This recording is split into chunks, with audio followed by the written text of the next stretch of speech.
사울의 집안과 그의 왕가는 굳세어져 갑니다. 다윗의 그 왕위는 점점 더 강성하여 갑니다.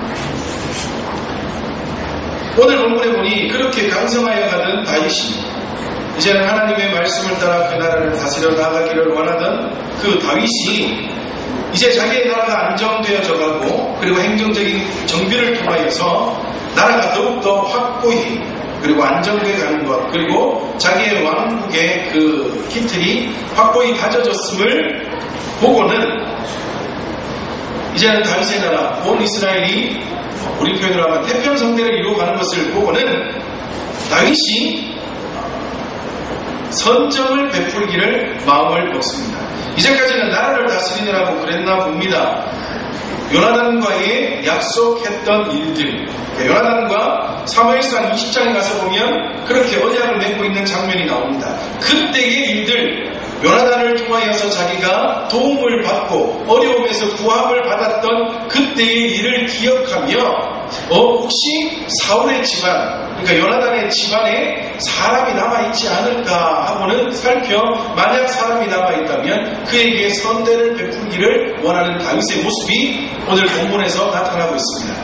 그런데 오늘 본문을 많은 성경학자들이 해석을 하면서 아마도 다윗이 다시금 사울의 집안에서 자신을 위해할 또는 자신의 왕위를 위해할 사람이 나타나지 않을까 생각하여서 사울의 집안에 남은 사람들을 찾아내되 그들을 죽이는 것이 아니라 그들을 품어서 자신의 왕위를 더욱더 든든하게 세워나가고 시작될 수 있는 싹을 아예 자르고자 하는 마음을 먹었다라고 해석하는 분들도 있습니다.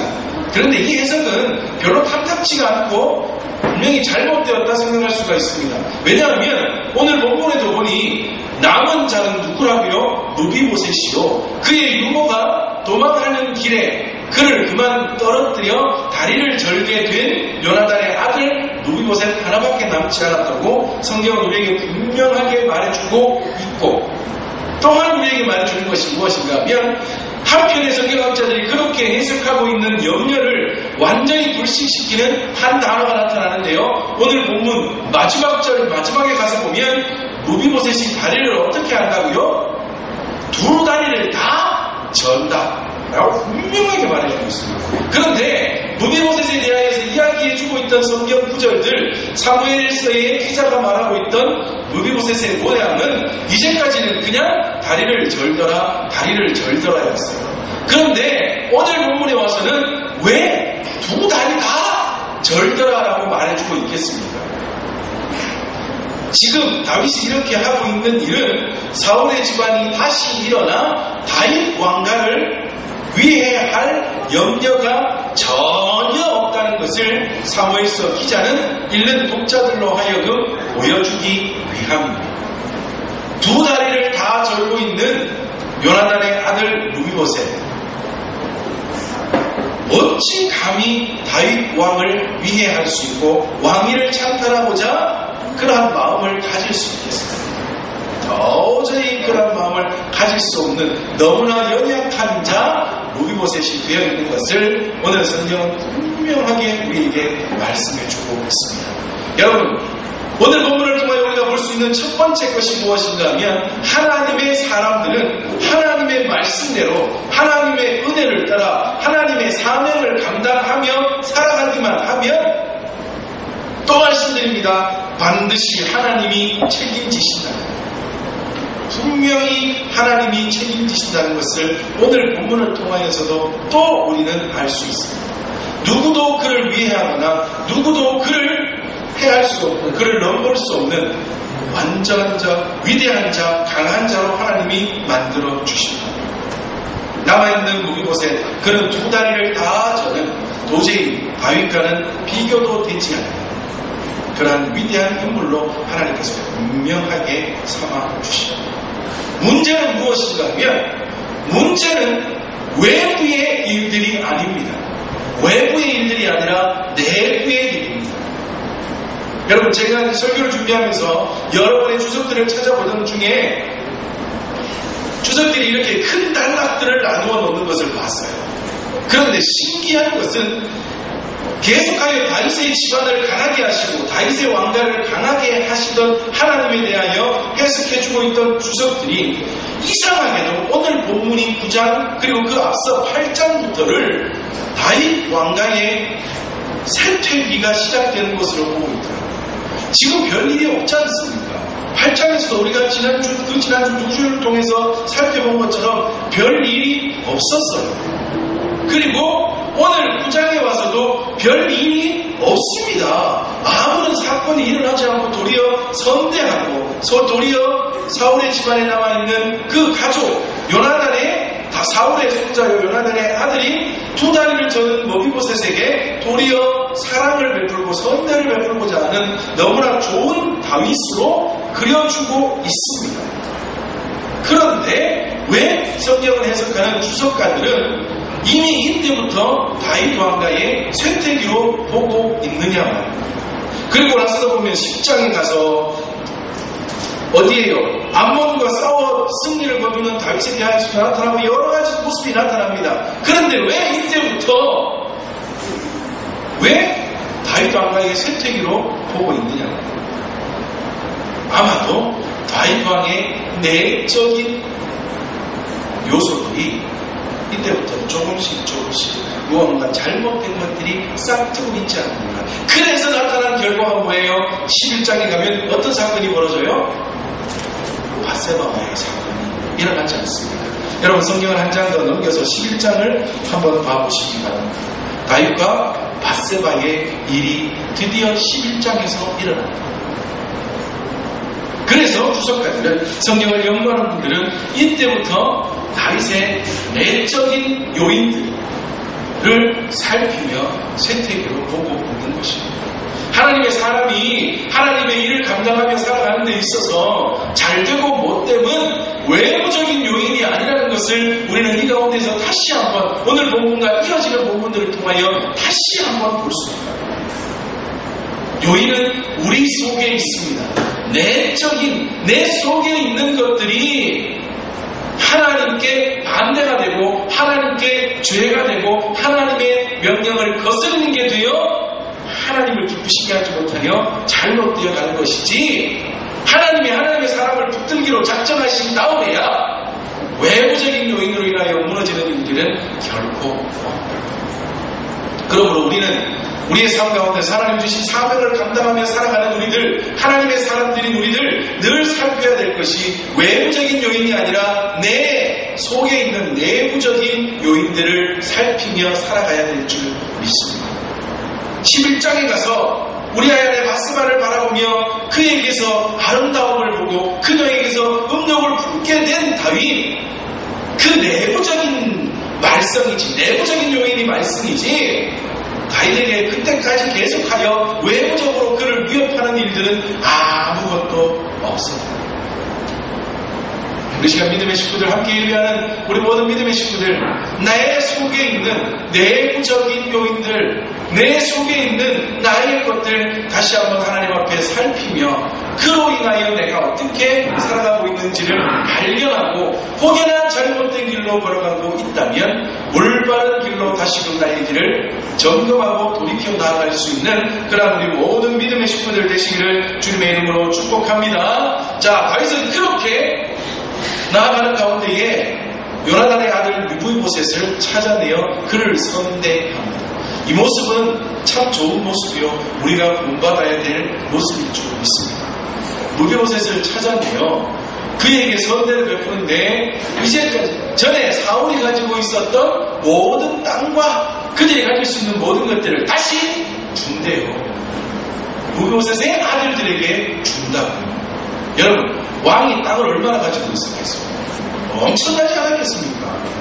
이전까지 어려운 가운데 살던 그들이 이제는 다시금 아주 풍요롭게 살 수 있는 기틀을 다윗이 그의 무비보셋의 가족에게 마련해주고 있는 장면입니다. 그의 종 시바를 통하여 성경에 나타나는 이름 중에 제일 부르기 힘든 이름입니다. 그렇죠? 잘못 발음하면 큰일 납니다. 시바. 종의 이름이 시바입니다. 시바.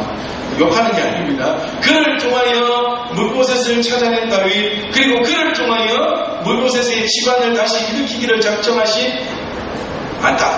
다윗, 그를 통하여서 사울이 가지고 있던 땅과 그들이 살 수 있는 모든 요건들을 충족시켜 주고, 그 다음에 또 시바를 통하여서 그 물보셋의 집안의 종이 되라고, 앞으로 계속하여 나는 모든 자손마다 그들의 종이 되어 그들을 위하여 살라고 말해주고 있습니다. 여러분, 다윗의 마음속에 요나단을 생각하면 조금 도와주고 싶은 마음이 있기야 하겠지만, 한데 더 거슬러 올라가 사울을 생각한다면 도와주고 싶은 마음이 있겠습니까? 아무리 무비보셋이지만 요나단에게 약조한 것이 있지만, 사울을 생각한다면, 그리고 지금 현재의 자신의 위치, 왕의 자리에 있는 자신의 모습을 생각한다면 선뜻 도와주는 다윗, 참 쉽지 않은 결정인 거예요. 사울이 얼마나 괴롭혔냐고. 사울이 얼마나 괴롭혔냐고요. 10수년 동안이나 도망자 되게 했던 그의 할아버지 사울, 죽일 기회가 2번이나 왔는데도 그래도 살려주었음에도 불구하고 계속 괴롭히던 그의 할아버지 사울 생각할 때 다윗 얼마나 괴롭겠냐고. 내가 너를 잘 봐줄게 하면서도 뭐 할 수 있어요? 물보셋 불러다가 얼마간은 좀 괴롭히거나, 아니면 또 지금 2달을 절고 있는 자기에 얼마나 만만하게 보이겠냐고요. 충분히 다윗이 자기의 마음속에 가지고 있지는 않았겠지만 있다면 있을 수 있는 그러한 사울로부터 당하였던 괴로움을 물보셋에게, 그리고 그의 자손들에게 가할 수 있는 위치였다. 그럼에도 불구하고 다윗은 뭐 했다고요? 오직 사랑, 오직 선대, 그를 위하고 그를 품는 은혜의 사람이 되었다. 여러분, 우리 가운데도 혹여나 이러한 내가 품어야 될, 도리어 나를 괴롭게 하고 힘들게 했지만 도리어 내가 품어야 될 그러한 상황이 지금 내게 닥치고 있지 않습니까? 그러한 상대들이 내게 있지 않습니까? 우리의 삶을 한번 살피며 나는 과연 다윗처럼 살아갈 수 있을까? 나는 과연 다윗처럼 사랑의 마음, 품는 마음으로 그렇게 행하며 살아갈 수 있을까? 함께 살피는 우리 모든 믿음의 식구들 되시기를 바랍니다. 그런데요, 다윗은 그저 품는 것이 아니라 요나단의 아들이었던 무비보셋은 어디까지 함께 하기를 명령했습니까? 이제 무비보셋은 밥 먹을 때마다 어디에 가서 밥 먹는다고요? 다윗과 함께. 마치 왕자처럼 다윗과 함께 늘 함께 있으며 밥을 먹을 기회가, 아니 앞으로 남은 모든 생애를 그렇게 함께 살자고 다윗이 저걸 했다고요. 요청을 하기로 했다. 정말 다윗의 마음. 여러분, 왕과 함께 밥을 먹는다. 참 대단하다. 여러분, 제가 누구하고 그러죠? 누구와 함께 한 번 식사하는데 돈 우리나라 돈으로 몇 억씩 듭니까? 우리는 세계 최고의 부자 이름 뭐예요? 워렌 핏 맞아요? 있죠. 세계 최고의 부자, 그죠? 그 사람이나 아니면 마이크로소프트 사장 이름 뭐예요? 빌 게이츠나 이런 사람들과는요, 한 끼 식사하는데 돈이 얼마인지 아십니까? 우리 돈으로 몇 억에서 10몇 억, 20몇 억을 줘야 한 끼 식사를 같이 하면서 약 1시간, 2시간 동안 그에게서 조언을 듣거나 아이디어를 얻을 수 있다. 그런 사람에게서 대단하지 않습니까? 여러분, 좀 유명한 목사님들은요, 그 목사님들과 식사하기 위해서 다른 사람들이 또 굉장히 난립니다. 조금 유명하다, 조금 큰 사람이다, 조금 알려진 사람이다 이러면 그 사람과 식탁을 같이 하기 위해서 별의별 일이 많이 벌어진답니다. 별의별 일이 많이 벌어진답니다. 제가 다 말씀드렸죠. 서울의 유명한, 우리 합동측에서는 거의 제일 유명하다고 할 수 있는 목사님이 교회에 가면 그 목사님의 방, 사무실 옆에는 식당이 따로 있대요. 그런데 약 10명에서 10몇 명이 앉을 수 있는 식탁이 쫙 있는데 대리석으로 만들어냅니다. 계속. 근데 주일날 그 자리에 같이 앉아서 식사하는 것은, 식사 같이 한 사람들은 자기들 표현으로 영광이라고 표현한대요. 영광. 그 유명한 목사님입니다. 제가 같이 사역했던 목사님이 영어를 잘해요. 우리 저번에 작년 6월달에 설명을 하셨잖아요. 키 큰 목사님. 그 영어를 잘하세요. 그래서 어떤 외국인 목사님을 통역을 하기 위해서 그 목사님과 같이 식사를 한 적이 있답니다.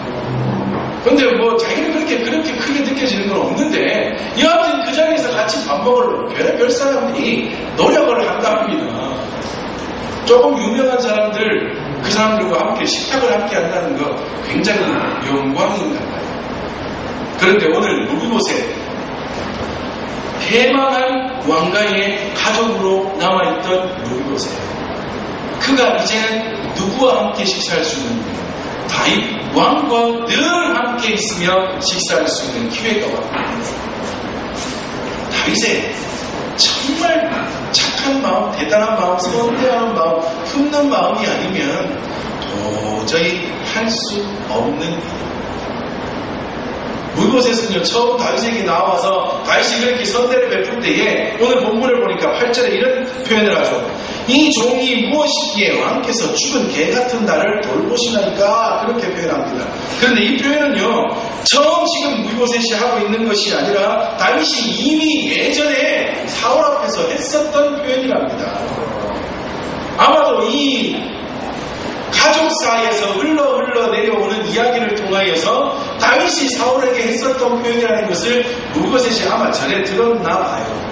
이 표현이라면 다윗의 마음을 좀 누그러뜨릴 수 있을까? 아니면 어떻게 보면 또 지금 무곳에시 다윗이 이렇게 선대하는 이유가 가까이 들였다가 혹시나 나를 또 다시 한 칼에 베어버리기 위한 계획이 아닌가, 이런 염려가 들지 않겠습니까? 그죠? 그런 마음에 예전에 다윗이 했었던 표현을 빌려와 다시 그 애를 화나게 하지 않으려고 노력하고 있는 이 무곳에, 그 무곳의 앞에서 다윗은 오직 뭐만 베풀고 있습니까? 선대만 베풀고, 오직 사랑, 오직 품는 마음만 베풀고. 이것이 우리가 그에게서 배워야 할 사랑의 마음일 줄 있습니다. 우리는 살아가다 보면 별의별 사람 나왔다고요. 별의별 일이 우리의 삶 가운데서 많이 나타나지 않습니다. 그때마다 우리는 기억합시다. 다윗의 마음, 정말 하나님이 주신 마음, 예수님께서 친히 우리에게 하셨던 마음, 나보다 남을 낮게 여기라 하신 그 마음, 그 말씀 늘 기억하며 우리는 다윗의 모습을 봅니다. 어찌 보면 남아있는 원수라고 할 수 있는 무비보셋을 품는 그의 모습을 본받는 그런 우리 모든 믿음의 식구들이 되시기를 바랍니다. 하나님 사랑의 마음을 주시옵소서. 하나님 선대하는 마음, 품는 마음을 하나님 허락하여 주시옵소서. 늘 함께 기도하며 살아갈 수 있는 우리 모든 믿음의 식구들 되시기를 바랍니다. 사랑의 마음 가지기 힘든 자, 정말 가지기 힘든 자.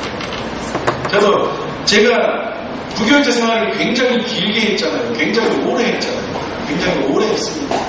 그런데 그 중에서 대부분 너무나 좋은, 같이 부교육자 생활하던 너무나 좋은 분들을 많이 만났는데, 그 중에 또 어떤 사람들은 굉장히 괴롭히고 어렵게 하는 사람들이 있어요.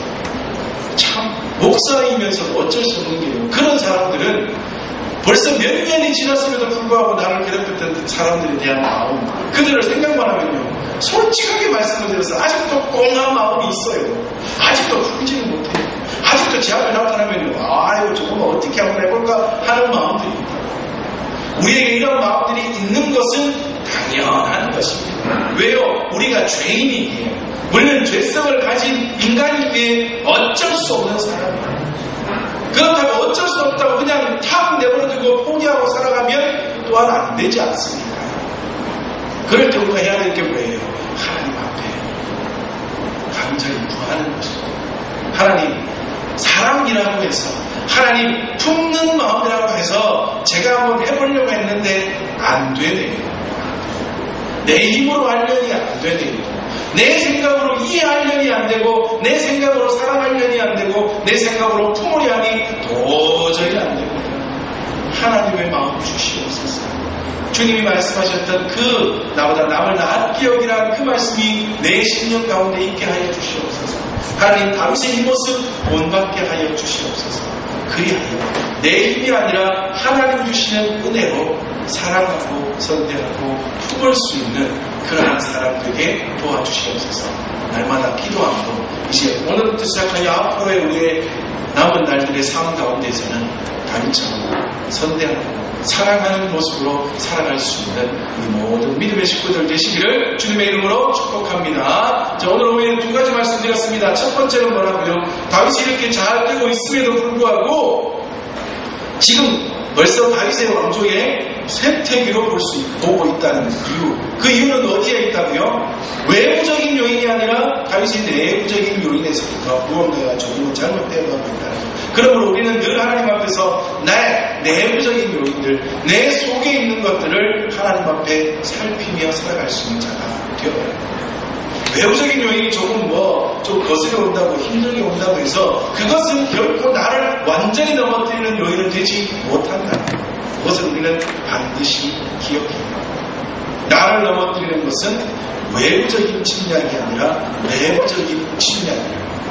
다시 한번 기억하시면서 날마다 내 속사람을 강건케 하기를 하나님 앞에 구하여 살아갈 수 있는 우리 모든 믿음의 식구들 되시기를 바랍니다. 그리고 다윗이 이곳에서 선대하여 그의 가족들을 품은 것처럼 그 사랑의 마음을 가지고 살아갈 수 있는 우리 모든 믿음의 식구들 되시기를 다시 한번 주님의 이름으로 축복합니다. 아멘. 우리 잠시 함께 기도합시다. 하나님, 다윗의 이 마음을 본받기를 소망합니다. 다윗이 사랑의 마음으로 물보셋의 가족을 품고 사랑하며 선대하며 그들을 높인 것처럼 우리도 우리의 삶 가운데서 많은 사람들을 만날 때마다 이러한 사랑의 마음으로 살아갈 수 있도록 도와주시옵소서. 그러나 내 힘으로 되지 않음을 또한 기억하게 하시고 오직 하나님 주신 그 마음, 하나님의 마음, 사랑의 마음을 하나님께로부터 받아 진정한 사랑을 베풀 수 있는 그러한 하나님의 사람 되게 도와주시옵소서. 함께 기도하시고 또한 하나님, 내가 살아가며 무너지는 이유는 외부적인 요인이 아니라 내부적인 요인임을 기억하며